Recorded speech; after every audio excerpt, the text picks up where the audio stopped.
جس قدر ہمارے دل میں آخرت کا استحضار ہوگا، جس قدر ہمارے دل میں اللہ کے غیر کا یقین نکلا ہوگا، اسی کے بقدر میرے محترم بزرگوں اور دوستوں اللہ کے احکامات پر چلنا آسان ہوگا۔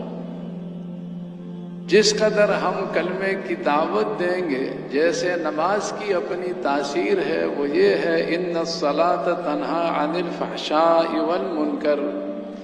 جب کسی کی نماز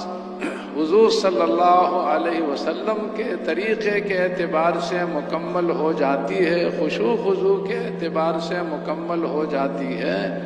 اس نماز کی تاثیر یہ ہے کہ جس طرح یہ نمازی نماز میں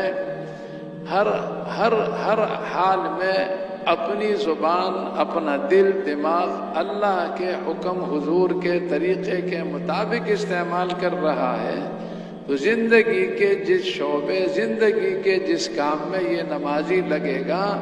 نماز کی یہ تاثیر ہے کہ ہر کام میں، ہر شعبے میں اس کی زبان، اس کا دل، دماغ، اعضاء، جوارح 100% اللہ کے حکم حضور کے طریقے کے مطابق استعمال ہوں گے۔ تو اسی طرح اگر ہم ایمان یقین کی دعوت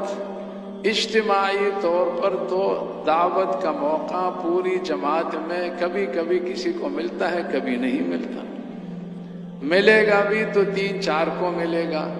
لیکن ہر وقت انفرادی طور پر جس قدر ہم کثرت سے دعوت دیں گے، اللہ سے سب کچھ ہوتا ہے، اللہ کے غیر سے کچھ، اس کے ارادے کے بغیر کچھ نہیں ہوتا۔ حضور کا اپنے آپ کو امتی سمجھ کر،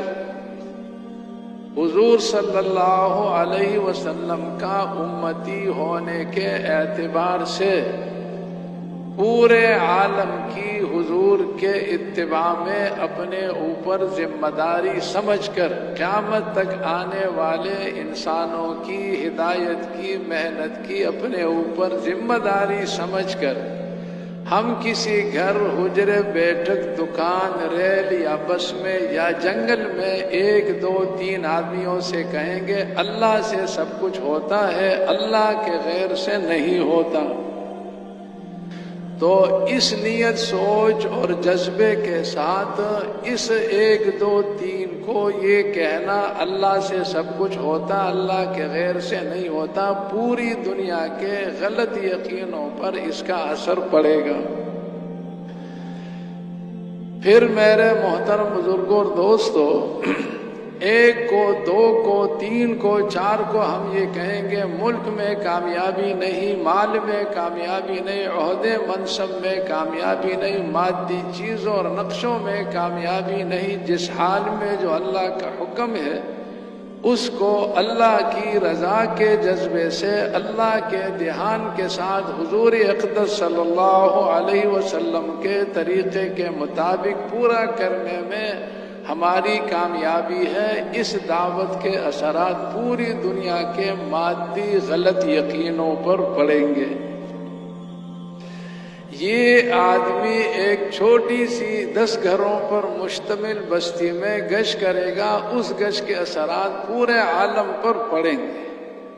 تو میرے محترم بزرگوں اور دوستو، جس قدر ہم کلمے کی دعوت دیں گے، جن کو ہم دعوت دیں ان کو دعوت میں لگائیں گے، ان سے کہیں گے کہ وہ اوروں کو دعوت میں لگائیں، وہ اوروں کو دعوت میں لگائیں، تو اللہ کے فضل سے اسی کے بقدر اللہ تعالی ہمیں یقین کی، ایمان یقین کی قوت، طاقت اور ایسی حلاوت نصیب فرمائے گا کہ جس قوت، طاقت، حلاوت کے آ جانے کے بعد اللہ کے ان احکامات پر بھی چلنا آسان، جن احکامات میں بہت بڑی مشقت سے دوچار ہونا پڑتا ہے، اور ان احکامات کو پورا کرنا بھی آسان، جن احکامات میں مشقت تو ہوتی ہے لیکن اتنی زیادہ نہیں ہوتی۔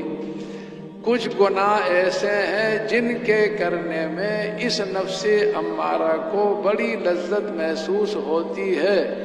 ایمانی قوت، طاقت اور حلاوت آ جانے کے بعد ایسے گناہوں سے بھی بچنا آسان جن کے کرنے میں نفس امارہ کو بڑی لذت محسوس ہوتی ہے۔ اور ایسے گناہ بھی ہے جن کے کرنے سے انسان کو اپنی آنکھوں سے مشاہدہ ہو رہا ہے کہ لاکھوں نہیں کروڑوں آن کی آن میں میرے ہاتھ میں آ سکتے ہیں۔ ایسے گناہوں سے بھی بچنا انسان کے لیے آسان ہو جاتا ہے جب اس کے دل میں ایمان کی ایک خاص قوت، طاقت اور حلاوت آ جاتی ہے۔ تو جس قدر ہم دعوت دیں گے اللہ تعالی ہمیں ایمان کی وہ قوت، طاقت اور حلاوت نصیب فرمائے گا جس سے سارے احکامات پر چلنا آسان، سارے منکرات سے بچنا آسان، اور یہی اللہ تک پہنچنے کی رسیاں ہیں۔ جس قدر ہمارے دل میں آخر